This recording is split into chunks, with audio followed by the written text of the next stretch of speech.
श्री राम दोस्तों, सीता राम जी की बुआ थी। जानिए कैसे। यह सुन करके आपको बहुत ही हैरानी होगी, ऐसा कैसे हो सकता है। अरे सीता जी तो राम जी की पत्नी थी, राम जी की अर्धांगिनी थी, लेकिन बुआ कैसे हो सकती है। तो दोस्तों, इसी आश्चर्यजनक शंका का समाधान करने के लिए हम इस वीडियो में उपस्थित हुए हैं और इसका अर्थ समझाने के लिए मैं दो प्रसंग आपको इस वीडियो में सुनाऊंगी, अर्थात दो कहानी आपको बताऊंगी कि सीता जी राम जी की बुआ कैसे हो सकती है या कैसे थी। दोस्तों, यह भी मैं जानती हूँ कि ऐसा टाइटल सुन करके कुछ लोगों को इस वीडियो में कमेंट करेंगे कि ये कैसे हो सकता है, लेकिन जब इस वीडियो के लिए आप पूरा सुनेंगे, हम इस कहानी इस वीडियो में बताएंगे, इसके लिए आप पूरा सुनेंगे तो शायद आपको समझ में आ जाएगा यह कहीं तक सही हो सकता है, यानी सीता जी राम जी की बुआ हो सकती है। तो मित्रों, यह जानने के लिए हमारी वीडियो की समाप्ति होने तक चैनल पर बने रहें। और जो हम दो कहानी इस वीडियो में सुनाने के लिए जा रहे हैं, क्योंकि इस टाइटल का अर्थ दो कहानियों के माध्यम से निकलेगा, एक कहानी के माध्यम से नहीं निकलेगा। इसमें दो कहानियां आपको मैं सुनाऊंगी, दो प्रसंग बताने पड़ेंगे तो रामायण से संबंधित है, जो अब उनको हम सुनाएंगे। दोनों कहानियों के लिए आप ध्यान से सुनेंगे, इसका जवाब आपको सही नजर आ जाएगा। आप कहेंगे कमेंट बॉक्स में कि यह सही है। तो चलिए दोस्तों, शुरू करते हैं पहली कथा। प्रिय दर्शकों, श्रोताओं, बात उस समय की है, अयोध्या नगरी में जब राजा दशरथ राज्य किया करते थे। राजा आज जो थे बहुत ही अच्छे राजा थे, राजा आज बहुत अच्छे राजा थे, धर्मात्मा राजा थे और चक्रवर्ती राजा। ईश्वर की कृपा से उनके घर में किसी बात की कोई कमी नहीं थी, सारे सुख राजा आज के यहाँ पर मौजूद थे। प्रजा भी खुशहाल जिंदगी जी रही थी, प्रजा में कोई भी कष्ट नहीं, कोई दुख नहीं था। कहने का तात्पर्य कि राजा आज अपनी पत्नी सहित और प्रजा के सहित बड़ी आनंद से जीवन गुजर रहा था। लेकिन राजा आज के लिए एक बहुत बड़ा दुख था। दोस्तों, अब आप सोच रहे होंगे कि राजा आज के लिए कौन सा दुख था। तो आइए, राजा आज के लिए दुख जो था वो संतान का दुख था, क्योंकि राजा आज निसंतान थे। राजा आज के यहाँ कोई संतान ने जन्म नहीं लिया था। राजा आज की जो पत्नी थी यानी रानियां, वो भी बहुत दुखी रहती थी, क्योंकि वो समाज में अगर निकल करके जाती तो समाज की तरफ से उनके लिए ताने सुनने पड़ते थे और ताने बहुत ही अपमान भरे होते थे। जैसे कोई यह कहता कि रानियों के, अरे इसके सुबह सुबह दर्शन हो गए तो बांझ है, इनके दर्शन अच्छे नहीं है, हमारा काम नहीं बनेगा, हमारा दिन पूरा खराब हो जाएगा, यह बांझ है। और यही अपमान राजा आज के लिए सुनना पड़ता था। राजा आज जब भी प्रजा में घूमने के लिए जाते, जब भी बाहर भ्रमण करने के लिए जाते, जब जंगल में शिकार खेलने के लिए जाते, तो उनके लिए कोई भी रास्ते में मिलता था सामने तो राजा के लिए प्रणाम करता और उसके बाद पीछे से यही कहता कि आज कहाँ निर्वंशियों के दर्शन हो गए, अरे इसके दर्शन हो गए तो मेरा पूरा दिन खराब हो गया, मेरा पूरा काम बनने वाला नहीं है। इस तरह से राजा आज के लिए और उनकी पत्नी के लिए बड़ा दुख रहता था। दोस्तों, कहते हैं ना कि भगवान बहुत कुछ दे देता है, धन दे देता है, दौलत दे देता है, नौकर चाकर सभी बंगला गाड़ी दे देते हैं, लेकिन किसी ना किसी बात से दुखी रहता है इंसान। आपने देखा होगा कि कहीं कहीं ऐसे घर हैं, ऐसे परिवार हैं, ऐसे लोग हैं जिनके घर में धन की कोई भी कमी नहीं है, दौलत के भंडार भरे हुए हैं। उन लोगों को यही पता नहीं है कि हमारे पास कितना पैसा, कितनी दौलत है, हम कहाँ इस दौलत को छिपाएं, क्या इस दौलत का करें, कैसे खर्च करें, यह पता नहीं। लेकिन उस दौलत के लिए खर्च करने वाला कोई वारिस नहीं है, कोई संतान नहीं होती, कोई पुत्र नहीं होता, कोई बेटी नहीं है, उस दौलत का खर्च करे और उसका आगे चल करके हकदार कौन बने, लेकिन जहाँ रोटी खाने के लिए भी लाले पड़े हैं, पहनने के लिए कपड़े भी नहीं है और यहाँ बच्चों की लाइन लगी है। तो दोस्तों यह साबित होता है कि उस ईश्वर की कैसी लीला है, कैसे उसके कारनामे हैं, जिसको कोई जान नहीं सकता, जिसका कोई वर्णन नहीं कर सकता कि ईश्वर क्या करता है क्या नहीं करता है।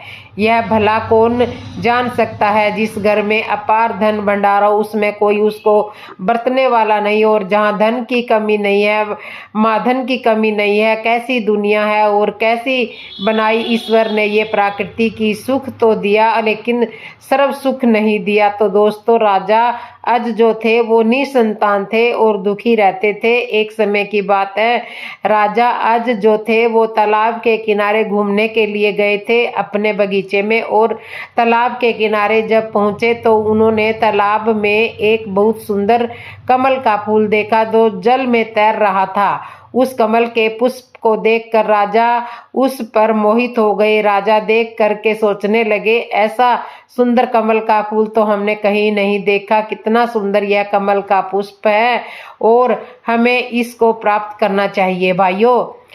तो राजा आज उस सुंदर से कमल के पुष्प को प्राप्त करने के लिए उस तालाब में घुस जाते हैं और उसको प्राप्त करने हेतु हाथ बढ़ाते हैं, लेकिन जैसे ही वो कमल का पुष्प आगे बढ़ जाता है, जितना ही राजा आज उस तालाब के अंदर प्रवेश करते हैं, घुसते जाते हैं जल के अंदर और उस पुष्प को पकड़ने के लिए हाथ बढ़ाते हैं, उतावले हो जाते हैं कि ये जल्दी से जल्दी कमल का फूल मेरे हाथ में आ जाए। कितना सुंदर है यह कमल का फूल और इसको मैं बिना प्राप्त करे नहीं जाऊंगा, बिना प्राप्त करे नहीं जाऊंगा।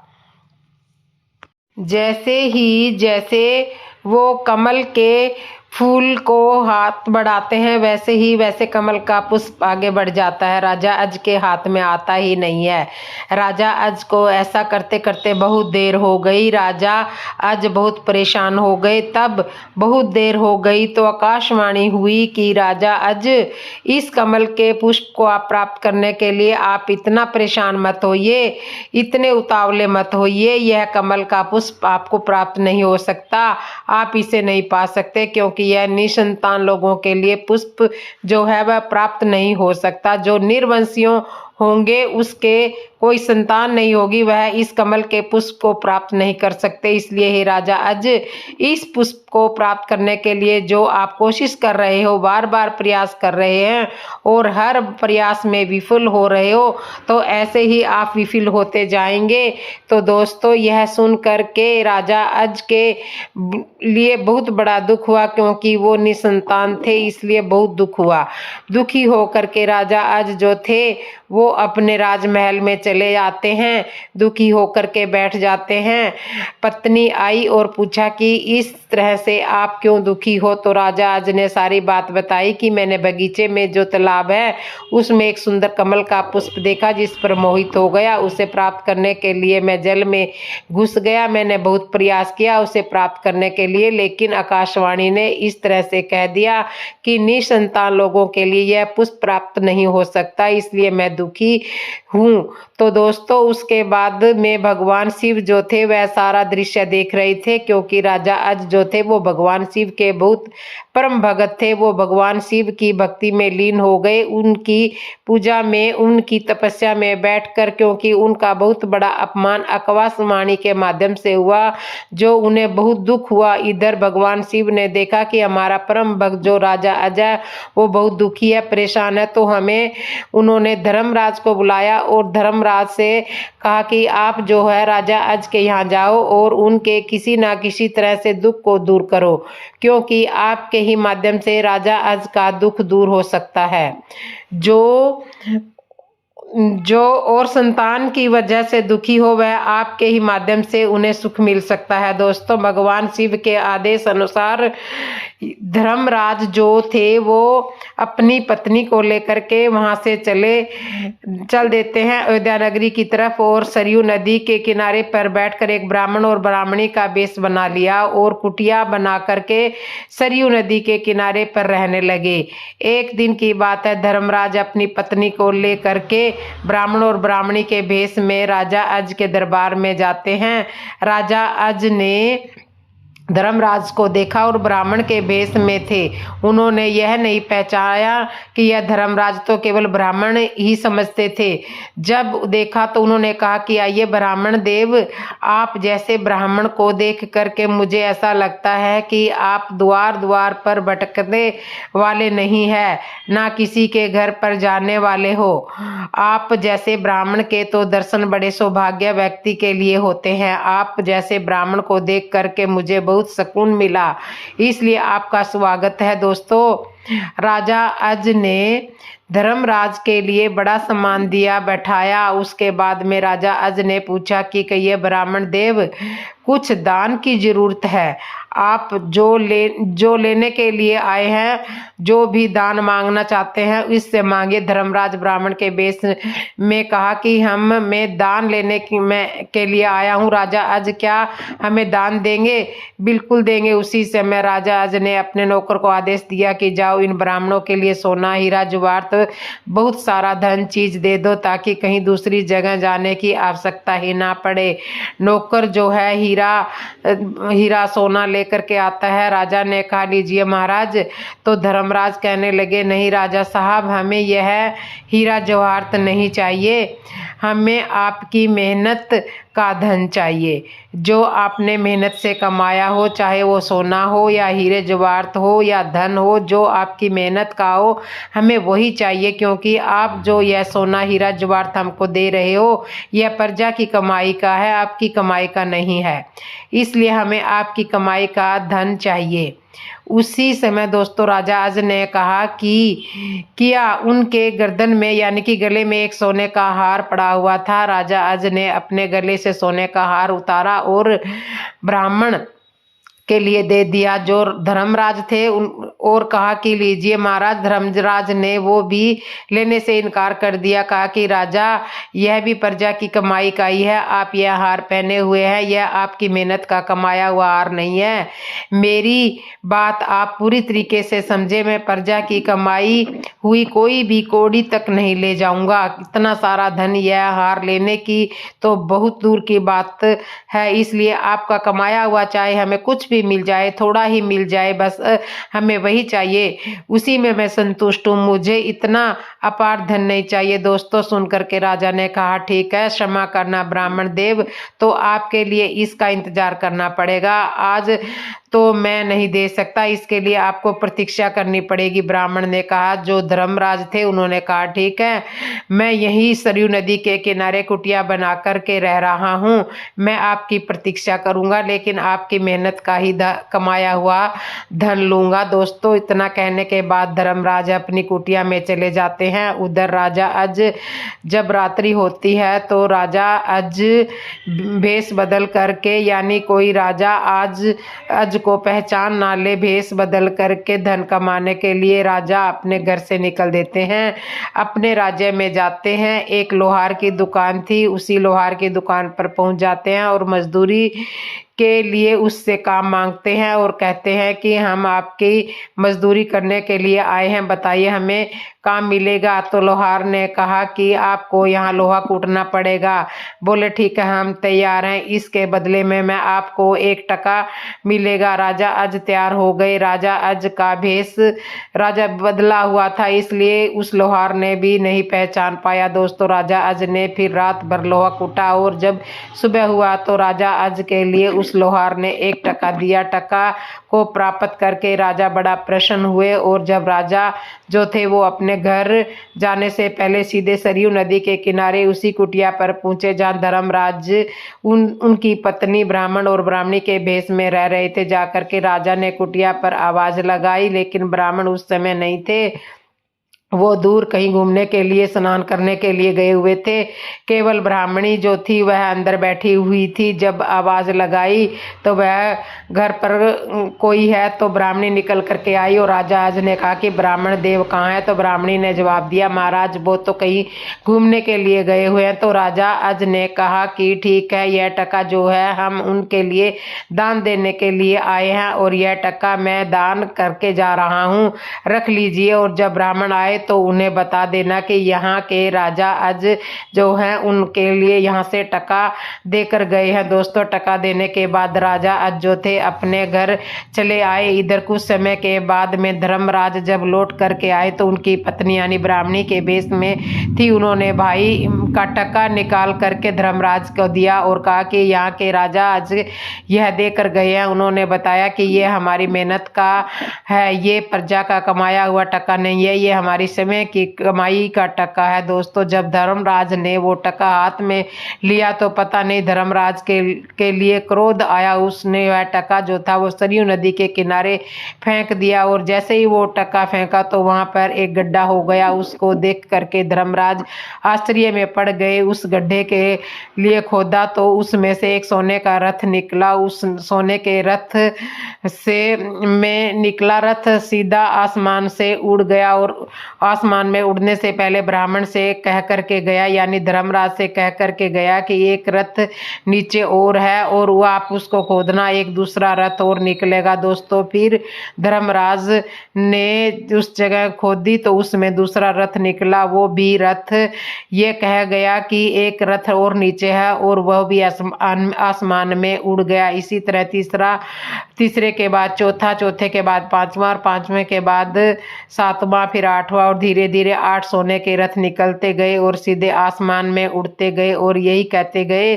कि ब्राह्मण नीचे रथ और है। जब 9वां रथ खोदा तो वह यह कह करके गया कि एक नीचे रथ और है जिससे निकलने के वो खाली रथ नहीं निकलेगा, उस पर कुछ ना कुछ आवश्यक निकलेगा। दोस्तों, जब 10वां रथ धर्मराज ने खोदा जो ब्राह्मण के वेश में थे तो वह रथ खाली सोने का नहीं निकला, उसमें एक सुंदर सा बालक बैठा हुआ निकला। यह देख करके धर्मराज बड़ा आश्चर्य में पड़ जाते हैं और फिर वह रथ जो था वह आसमान में नहीं उड़ा, वह रथ वहीं पर ठहर गया। उधर धर्मराज और उसकी पत्नी ने देखा कि यहाँ के राजा अज के कमाए हुए टका का यही सब प्रभाव है, तो उनके टका के प्रभाव से यह 9 रथ निकले जो आसमान में चले गए और यह 10वां रथ जो निकला इस पर सुंदर बालक निकला। यह रथ और बालक के हकदार राजा अज है, पर अधिकार पूर्ण राजा अज का है और यह रथ और यह बच्चा राजा अज के ही संपुर्द करना चाहिए, उनको सौंपना चाहिए। ये विचार बनाने के बाद में धर्मराज अपनी पत्नी को लेकर के सीधे राजा अज के दरबार में पहुंच जाते हैं और कहा कि हे राजा साहब, यह रथ जो निकला है और यह बच्चा यह आपके टका के प्रभाव से ही निकला है, जो आप मेहनत से कमा करके मेरी पत्नी ब्राह्मणी को दे करके आए थे। मैंने वो दिया हुआ सरयू नदी के किनारे, कहने का मतलब है कि ब्राह्मण ने राजा अज के लिए वो सारी बातें बता दी, सारा दृश्य समझा दिया। तो दोस्तों, राजा अज उस बच्चे को पा करके बड़ा प्रसन्न होते हैं। फिर वहाँ के ब्राह्मणों ने और विद्वानों ने और धर्मराज ने उस बच्चे का नामकरण किया, तो उस बच्चे का नाम रखा दशरथ, क्योंकि 9 रथ के बाद 10 रथ पे वो बालक निकला था, तो इसलिए उस बच्चे का नाम पड़ा दशरथ। तो दशरथ जो थे इस तरह से धरती से जमीन से पैदा हुए थे। उसके बाद में धर्मराज तो वहाँ से चले जाते हैं क्योंकि उनका काम तो हो चुका था, राजा अज के लिए संतान मिल चुकी थी, इसलिए धर्मराज अपनी पत्नी को लेकर के चले गए। अब दोस्तों, आइए दूसरी कहानी लेकर के आई हूँ मैं। यह कहानी उस समय की है जब राजा जनक के यहाँ सूखा पड़ गया था। सूखा क्यों पड़ा था? क्योंकि बताया गया है कि एक घड़ा जो था रावण राजा जनक के राज्य में गाड़ करके चला गया था, क्योंकि आकाशवाणी ने रावण से कहा था कि यह घड़ा तेरे घर पर रहेगा तो तेरे यहाँ अकाल पड़ जाएगा, तेरी प्रजा त्राही त्राही करेगी, तेरी प्रजा को बहुत दुख होगा, तुझे भी बहुत दुख होगा। इसी भय से रावण जो था उस घड़े को लेकर के राजा जनक के राज्य में गाड़ आया था, क्योंकि उस समय राजा जनक सुख समृद्धि में आगे थे और रावण यह नहीं जानता था कि उस घड़े में मंदोदरी का गर्भ था। यह रावण को पता नहीं था। जब रावण जो था जनक के राज्य में वो घड़ा गाड़ करके और अपने यहाँ चला जाता है। धीरे धीरे समय बीतने के बाद में राजा जनक के यहाँ सूखा पड़ जाता है, अकाल पड़ गया और इतना काल पड़ गया कि जल बरसना भी बंद हो गया। तो प्रजा में त्राही त्राही हो गई और हाहाकार मचने लगा। प्रजा बहुत दुखी रहने लगी, भूख से तड़प तड़प के कुछ लोग तो मरने लगे। यह हाल देखकर राजा जनक को बड़ा दुख हुआ। राजा जनक ने ब्राह्मणों को बुलाया और उनसे विचार विमर्श किया, उनसे सलाह ली, मुझे क्या करना चाहिए, मेरे राज्य में ऐसा सूखा क्यों पड़ा हुआ है, अकाल क्यों पड़ा, मेरी प्रजा क्यों मर रही है। तब उन ब्राह्मणों ने कहा कि राजा जनक, अब तुम ऐसा करो, तुम्हें हल यज्ञ करना पड़ेगा और हल यज्ञ भूमि जोतनी पड़ेगी और आपको यज्ञ करना पड़ेगा। राजा जनक ने कहा, ऐसा करने से यह अकाल खत्म हो जाएगा और पानी बरसने लगेगा। ब्राह्मणों ने कहा, हाँ, अगर आप ऐसा करेंगे हमें विश्वास है कि अकाल जो है वो खत्म हो जाएगा और प्रजा जो मर रही है सब परेशानी दूर हो जाएगी और प्रजा में खुशहाली आ जाएगी, पानी बरसने लगेगा। दोस्तों, वही हुआ। हल यज्ञ करने के लिए राजा जनक अपनी पत्नी सुनैना के साथ में जब हल जोत रहे थे तो उस भूमि को जोत रहे थे तो हल की जो सीत होती है नीचे वाली, वो घड़े से टकरा गई और जब घड़े से टकराई तो उस घड़े को निकाला गया। जब घड़ा निकला तो उस घड़े को खोला गया, उसमें एक हंसती हुई कन्या निकली। उस कन्या को देख करके राजा जनक और उसकी पत्नी सुनैना बहुत प्रसन्न हो गए। ब्राह्मणों ने कहा कि यह कन्या जो है आपको धरती माँ ने दी है, आप ही इसके माता पिता होंगे और आप ही इसका लालन पालन करेंगे। राजा जनक ने वो कन्या अपनी पत्नी सुनैना के लिए दे दी और कहा कि ये कन्या मुझे धरती माँ ने दी है, अब हम लोग इसका पालन पोषण करेंगे। तो दोस्तों, उस कन्या को पा करके राजा जनक और उसकी पत्नी सुनैना बड़े प्रसन्न हो गए और उन्हीं ब्राह्मणों ने उस बच्ची का नाम रख दिया था सीता। सीता नाम क्यों रखा? क्योंकि कहते हैं कि जैसे पहले के बच्चे में गुड़ थे वैसे ही नाम रखे जाते थे और ऐसे नाम रखे जाते थे अपने बच्चे, जैसे अगर अपने बच्चे का नाम पुकारो तो भगवान का नाम लेने में आए। और इसी तरह से सीता का नाम सीता रखा क्योंकि हल की जो सीत टकराई थी गढ़ा से और उसी सीत के माध्यम से उस बच्ची का नाम सीता। और दूसरा तरीका यह था कि नाम रखने का क्योंकि सीता शीतल घड़े से निकली थी और इसलिए सीता का नाम सीता रखा गया था। तो दोस्तों, उधर जो राजा दशरथ थे वो भी धरती से पैदा हुए थे और इधर सीता जो थी वो भी धरती से पैदा हुई थी। क्योंकि जो मैंने टाइटल कहा था शुरू में कि सीता राम जी की बुआ थी, तो वो कैसे आई है? अब इस टाइटल का अर्थ निकलता है कि सीता राम की बुआ कैसे थी। वो ऐसे थी क्योंकि उधर राजा दशरथ जो थे वो भी धरती से पैदा हुए थे, यानी जो 10वां रथ निकला था धरती से वो धरती से ही पैदा हुए थे और इधर सीता भी धरती से ही पैदा हुई थी। तो जब दोनों लोग धरती से पैदा हुए यानी माँ दोनों की एक ही थी, क्योंकि सीता की भी माँ धरती थी और राजा दशरथ की भी माँ धरती थी। तो कहते हैं कि एक माँ के दो बच्चे, एक लड़का एक लड़की, तो वो भाई बहन होते हैं। तो इसलिए दशरथ और सीता की एक ही माँ धरती थी और दोनों लोग धरती से ही पैदा हुए थे, इसलिए राजा दशरथ और सीता भाई बहन हुए थे। इस रिश्ते से अब जब इस रिश्ते से दशरथ और सीता भाई बहन हुए तो राम के पिता दशरथ थे, अब पिता की बहन राम की बुआ हुई, तो इस रिश्ते से राम की बुआ सीता हुई थी, जो हमने इस वीडियो में आपको बताया है। वैसे तो सीता राम की पत्नी थी, अर्धांगिनी थी, लेकिन इधर रिश्ते से जो धरती माँ से पैदा हुए थे, धरती माँ के रिश्ते के अनुसार सीता राम की बुआ होती है और उधर के तरीके से के अनुसार सीताराम की पत्नी होती है। तो दोस्तों, यह था इस टाइटल का अर्थ। हमें विश्वास है और उम्मीद करती हूँ आपको कहीं इस टाइटल का अर्थ यह आपको समझ में आया होगा। अगर अच्छा लगा है तो कमेंट बॉक्स में जय श्री सीताराम जरूर लिख देना और हो सके तो अपने दोस्तों को भी यह कहानी शेयर कर देना, इस तरह की जानकारी प्राप्त हो सके। इतना समय देने के लिए आप सभी को बहुत बहुत धन्यवाद। और जिसने भी मेरे चैनल को सब्सक्राइब नहीं किया वो सब्सक्राइब करना, लाइक करना, कमेंट करना और जय श्री राम जरूर लिखना। और अभी मैं आपको एक कथा और सुनाती हूँ। सीता जी का बाप कौन था? सीता जी का बाप कौन था? एक पिता थे या सीता जी के 3 पिता थे? इसी टाइटल को लेकर के, इसी विषय को लेकर के इसी वीडियो में हम चर्चा करने के लिए आए हैं। आपको बताएंगे सीता के पिता के बारे में कि सीता के 1 पिता थे या 3 पिता थे। यह वीडियो बड़ा ही रहस्यमय है जो रामायण से ली गई है। आपसे निवेदन है कि आप हमारी वीडियो की समाप्ति होने तक हमारे साथ चैनल पर बने रहें। तो दोस्तों, वीडियो को पूरा देखना और जो भी हम इस वीडियो में यह प्रसंग सुनाने के लिए जा रहे हैं, यह आप इस प्रसंग के लिए शुरू से अंत तक जरूर सुनिए। पूरी जानकारी आपको तभी होएगी कि सीता के 1 पिता थे या सीता के 3 पिता थे। तो चलिए सुनाती हूँ मैं आपको कथा। तो दोस्तों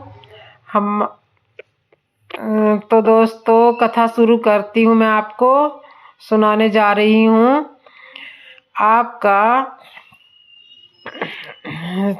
तो दोस्तों, सीता के बारे में मैं आपको सारी बातें खुल करके बताऊँ। सीता के बाप के बारे में कि 1 पिता थे या 3 पिता थे। प्रिय दोस्तों, बात उस समय की है कि जिस समय विश्रवा का पुत्र रावण जो था बहुत ही आतंकवादी था, यानी अधिक से अधिक अत्याचार करने लगा, गरीबों को संताना, ब्राह्मणों को परेशान करने लगा, ऋषि मुनियों को भी परेशान करने लगा। अत्याचार उन लोगों पर करने लगा जिसके अत्याचार से गरीब ऋषि मुनि ब्राह्मण बहुत दुखी रहने लगे। एक दिन रावण जो था वो जंगल में जाता है, जहाँ ऋषि मुनि उस जंगल में अपनी अपनी कुटिया बना करके भजन कीर्तन करते और तपस्या कर रहे थे। यह रावण जो था उन ऋषियों और मुनियों के पास में पहुंचा और उनसे कर मांगना यानी टैक्स देने के लिए कहा। तो दोस्तों, यह तो आप जानते हैं कि संतों के पास, ऋषियों के पास पैसा कहाँ रखा होता है। उनके पास में तो केवल उनका एक कंबल और कमंडल होता है। मन में आया कमंडल और कंबल उठाया चल दिए, तो पैसा उनके पास कहाँ से आएगा जो टैक्स के बदले में रावण को दे पाते। जब उसने कहा कि हमें टैक्स चाहिए, हमें कर चाहिए, तो ऋषि और मुनियों ने कहा कि अरे रावण, हमारे पास पैसा कहाँ है, हम तो एक संत है, ऋषि हैं, तुम हमसे टैक्स मांग रहे हो। तो दोस्तों कहते हैं कि रावण ने ऋषि मुनियों के शरीर को कटवाया और उनका रक्त निकलवाया। उनका जो रक्त था यानी खून था वो निकलवाया, और आगे जब रावण बढ़ा तो एक कुटिया में वहाँ एक घड़ा रखा हुआ था। एक ऋषि थे, उस में प्रतिदिन थोड़ा दूध चढ़ाते थे माता लक्ष्मी को स्वीकार करने के लिए। माता लक्ष्मी को अतिथि के रूप में बुलाना चाहते थे, इस तरह से वह खुश करना चाहते थे। घड़ा रखा हुआ था, लेकिन ऋषियों ने कहा कि कहीं कहीं से वहाँ निकल कर चले गए। उस समय अपने उस स्थान पर यानी उस कुटिया पर नहीं थे, केवल एक घड़ा रखा हुआ था। तो रावण ने वह घड़ा उठाया और उसी घड़े में उन ऋषियों का रक्त यानी खून भर लिया और चलने के लिए तैयार हुआ। तो जाते समय उन ऋषियों ने कहा कि अरे रावण, तुम बहुत अभिमानी है, तुझे तपस्या से बल प्राप्त हो गया तो तुझे घमंड हो गया और तूने हमारे साथ यह सलूक किया है। जा, यही घड़ा जो यही खून लेकर के जा रहा है, जा, यही खून जो तू हमारा निकलवा करके ले जा रहा है, यही खून तेरी मौत का कारण बनेगा। और जहाँ इस खून को रखेगा वहाँ तेरे राज्य में अकाल पड़ जाएगा। दोस्तों, रावण जो था उस खून को घड़े में भर करके लाता है और एक कमरे में रख देता है और अपनी पत्नी मंदोदरी से कहता है कि यह एक विषैला पदार्थ है, इसको संभाल करके इस कमरे में रख दिया जाए और कमरे में बंद कर दिया जाए। इधर कमरे को कभी खोला ना जाए और इसमें कोई अंदर प्रवेश ना करे। वैसा ही हुआ। उन ऋषियों को जो रक्त घड़ा में भरा हुआ था वही घड़ा एक कमरे में बंद करवा करके रखवा दिया। अब दोस्तों वह रावण जो था घूमने के लिए जंगल में चला जाता है। हम यह भी कह देते हैं कि मौज मस्ती करने दूसरी स्त्रियों के साथ में वह रावण चला जाता है, जंगल जाने लगा। एक दिन क्या हुआ, मंदोदरी को यह पता चला कि हमारे होते हुए हमारा पति रावण जो है वह दूसरी स्त्रियों के साथ वन में भ्रमण करता है, तो हमारा तो रहना ही बेकार है। जब मेरे होते हुए हमारा पति रावण गैर स्त्रियों के साथ में वन विहार में मौज मस्ती करने के लिए जाए तो हमें इस पृथ्वी पर रहने का कोई हक नहीं है, मुझे तो मर जाना चाहिए। और दोस्तों बात भी सच है कि स्त्री जो है वह आपके घर में हर चीज़ बर्दाश्त कर सकती है। अगर आपके पास धन नहीं है, दौलत नहीं है, तो स्त्री घर घर का काम करके, मेहनत करके, मजदूरी करके ये सारी समस्याएं झेल सकती है, सारे दुख उठा सकती है। अगर आपके घर में धन नहीं है, दौलत नहीं है, लेकिन दुनिया की कोई भी स्त्री यह नहीं कि उसका पति अगर गैर स्त्री के साथ में मौज मस्ती करने के लिए जाए तो ये कोई भी स्त्री बर्दाश्त नहीं कर सकती। और दोस्तों इसी कारण से मंदोदरी को बड़ा दुख हुआ, कष्ट हुआ कि हमारे होते हुए भी हमारे पति गैर स्त्रियों के साथ विहार करें तो हमें मर जाना चाहिए। तो मरने के लिए मंदोदरी विचार करने लगी कि अब कैसे मरा जाए।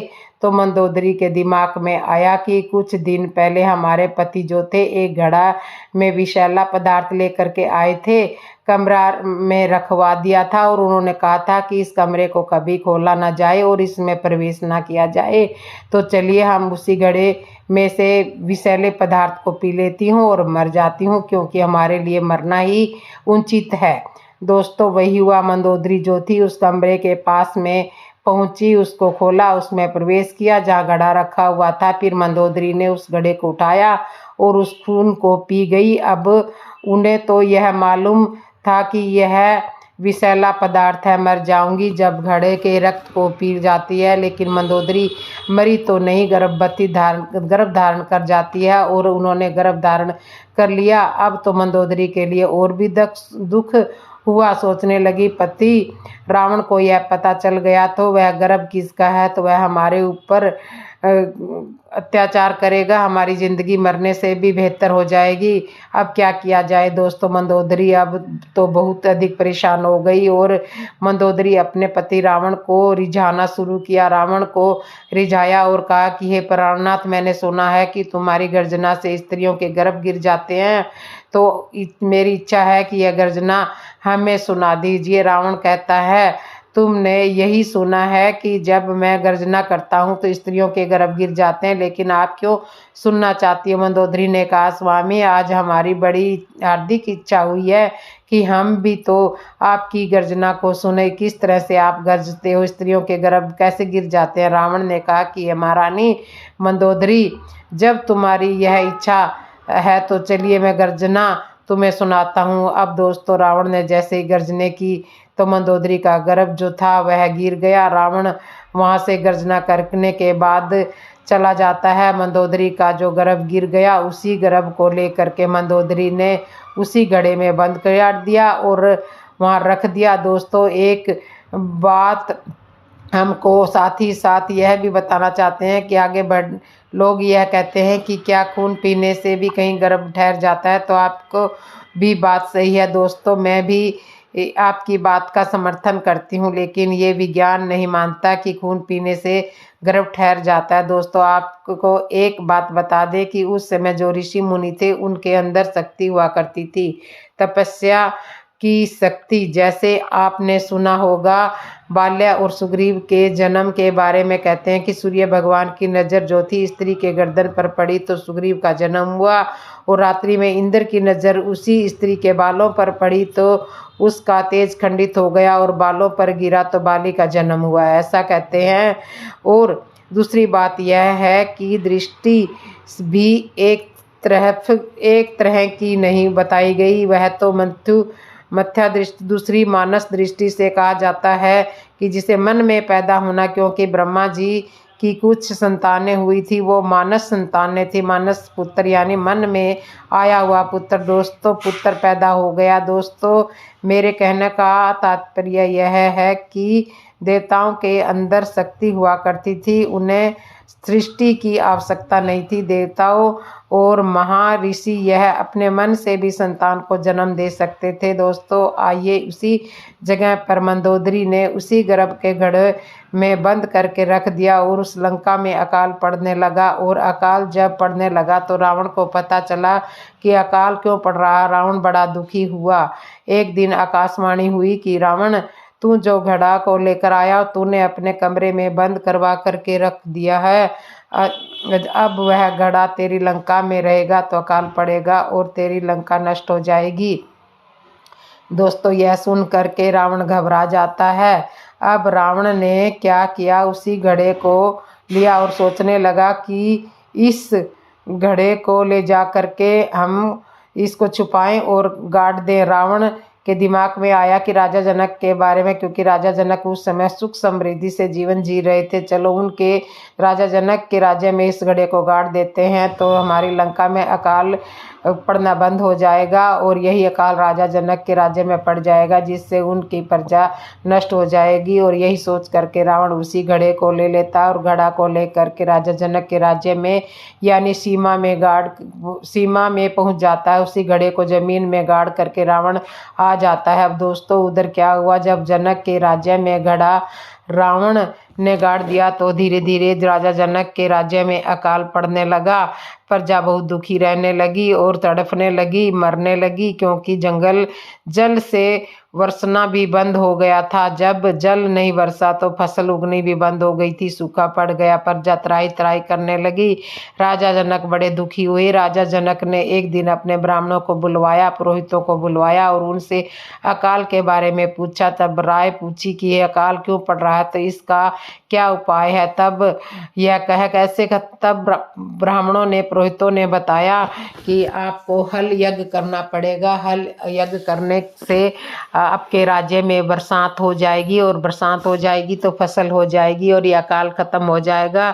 लोगों को खाने के लिए अनाज मिल जाएगा और पीने के लिए पानी मिल जाएगा। उन ब्राह्मणों ने, पुरोहितों ने बताया कि हे राजा जनक, तुम्हें हल यज्ञ करना पड़ेगा यानी भूमि यज्ञ करना पड़ेगा और भूमि जोतनी पड़ेगी अपनी पत्नी के साथ और यज्ञ करना होगा। तभी उम्मीद है कि शायद यह काल खत्म हो जाए, बारिश हो जाए। तो ब्राह्मणों के कहने के मुताबिक राजा जनक ने अपनी पत्नी सुनैना के साथ में हल चलाया और जब हल चला रहे थे तो भूमि यज्ञ के लिए भूमि जोत रहे थे तो कहते हैं कि हल का अगला सिरा, जिसे शीत कहते हैं, एक घड़े से टकरा गया और शीत ज्योति घड़ा में फंस गई। जब जोर लगा रहे थे तो लेकिन हल बढ़ नहीं रहा था, निकल नहीं रहा था। हल को रोक करके राजा जनक ने जब भूमि को खुदवाया, उसी स्थान को जब खुदवाया तो उसमें से एक घड़ा निकला और उस घड़े में खुलवाया तो देखा कि उसमें हंसती हुई एक कन्या निकली। राजा जनक ने देखा कि कन्या निकली है इस घड़े से तो बड़े खुश हुए। फिर उन्होंने उसी कन्या को सुनैना के हाथों में सौंप दिया और कहा कि यह कन्या भगवान की कृपा से मिली है और यह पृथ्वी माता ने हमको दी है। इसका लालन पालन पोषण हम लोग करेंगे, आप करेंगे और इसे अपनी पुत्री मानेंगे। दोस्तों सुनैना भी बहुत प्रसन्न हुई। उस कन्या को लेकर के घर पर आए तो ब्राह्मणों ने उसी बच्ची का नाम सीता रख दिया। सीता, अब आपको बताएं कि सीता ही नाम क्यों रखा।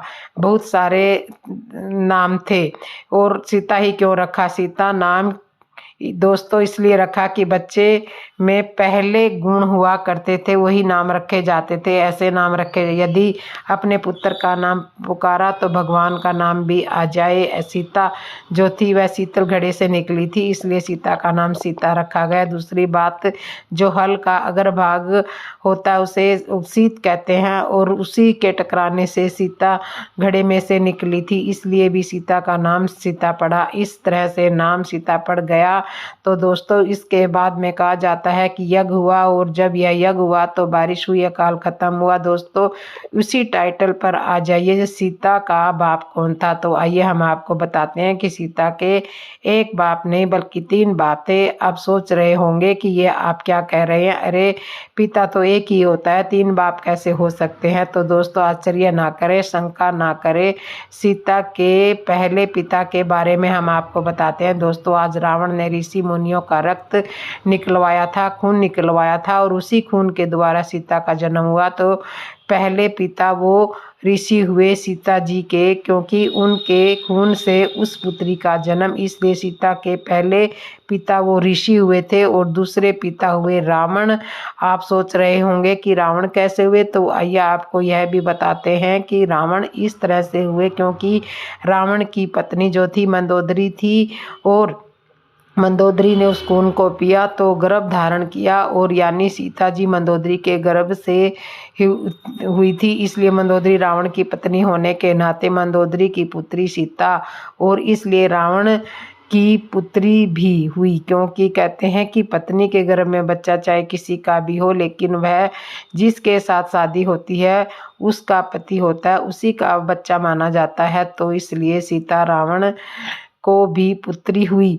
और तीसरे पिता हुए राजा जनक। जो आप सोच रहे होंगे जनक कैसे हुए, तो आइए आपको यह भी बताएं कि जनक इस तरह से हुए, क्योंकि जनक ने सीता का लालन पालन किया था। जनक की नज़र में माता सीता का जन्म धरती से हुआ, यानी माता धरती ने ही सीता के लिए जन्म जनक को दिया था, तो इसलिए जनक हुए। और जनक ने ही लालन पालन किया, तो इसलिए जनक हुए। अब आप सोच रहे होंगे कि यह कैसे कहते हैं कि भगवान कृष्ण के भी 2 पिता बताए गए, तो एक तो वासुदेव और दूसरे नंद बाबा ने कृष्ण को पाला, इसलिए 2 पिता कृष्ण के भी कहे गए हैं। पालने वाला भी पिता होता है, जन्मदाता भी पिता होता है, और जब बच्चे को पालता पोसता है वह भी पिता होता है। तो इसलिए सीता के जनक ने पाला था, तो सीता के पिता जनक भी हुए। तो दोस्तों इस तरह से सीता जी के 3 बाप थे, पहले ऋषि, दूसरा रावण, और तीसरे राजा जनक। इस तरह से माता सीता के पिता 3 बाप बताए गए, जो हमने इस वीडियो के माध्यम से आप तक पहुंचाए। अगर आपको किसी तरह की शंका हो, तो आपकी नज़र में कोई और रहस्य हो सीता जी के पिता को लेकर के, तो कमेंट बॉक्स में आप ज़रूर हमें बताइएगा, ताकि आपके द्वारा बताई हुई जानकारी मिल पाए। हमें जो जानकारी मिलती है पुराणों के माध्यम से, रामायण के माध्यम से, या किसी ब्राह्मण या संत के माध्यम से, वो हम अपनी वीडियो के माध्यम से आप तक पहुंचाने का प्रयास करते हैं। लेकिन इसमें तर्क वितर्क करना या गलत कमेंट करना अच्छे लोगों के लिए, अच्छे ज्ञानियों के लिए या विद्वानों के लिए शोभा नहीं देता। मेरे कहने का तात्पर्य यह है कि दोस्तों जो हमें जानकारी जहाँ से जैसी मिलती है, हमने वीडियो के माध्यम से आप तक पहुँचाई है। अगर आपको जानकारी कहीं और से मिली है या किसी पुराण से मिली है, तो वो आप कमेंट बॉक्स में हमें बताइएगा। यही होता है रामायण की छुपी हुई शंकाओं का समाधान। ऐसा नहीं है कि हम आपकी बताई हुई बात को लेकर के गलत कमेंट करें, या हमारे बताए हुए किसी रहस्य को लेकर के आप हम पर गलत कमेंट करें। यह ना तो आप अपने घर से हमें कोई राय देंगे, ना मैं अपने घर से आपको कोई राय दे रहा हूँ, कोई रहस्य आपको बता रहा हूँ। जैसा हमें जहाँ से मिलता है वैसा हम आप तक पहुँचाने का हमेशा प्रयत्न करती हूँ। और हम जो वीडियो रामायण से संबंधित और किसी कहानी से संबंधित लेकर के आते हैं, वो किसी ना किसी रहस्य से छुपी होती है, और कुछ ना कुछ आपको सिखा करके भी जाती है। तो दोस्तों अब तो आप जान ही गए होंगे कि माता सीता के पिता के बारे में। यदि आपको वीडियो अच्छी लगी हो तो कमेंट बॉक्स में ज़रूर बताइएगा, और समय देने के लिए आप सभी को कोटि कोटि धन्यवाद। अगली वीडियो में और अच्छी चर्चा करते हैं। तो दोस्तों तब तक के लिए जय श्री राम।